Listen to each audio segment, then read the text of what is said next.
High, কি অবস্থা সবার? আশা করি সবাই ভালো আছেন। বাংলাদেশে তো আমরা কখনোই স্নোফল দেখতে পাই না, কিন্তু চায়নাতে আসার পর এই নিয়ে আমি তৃতীয়বারের মতো স্নোফল দেখলাম।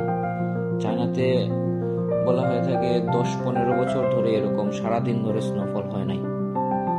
তো ভিডিওটা অনেকদিন আগেই রেকর্ড করা ছিল, কিন্তু সময় স্বল্পতার কারণে এডিট করা হয়নি আর আপলোড করা হয়নি।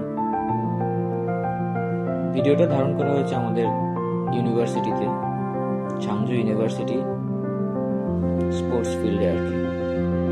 চলেন আপনাদের সাথে নিয়ে দেখাই আসলে চায়নাতে স্নোফল হওয়ার সময় চাইনিজ স্টুডেন্টরা কি করে তাদের টাইম স্পেন্ড করে।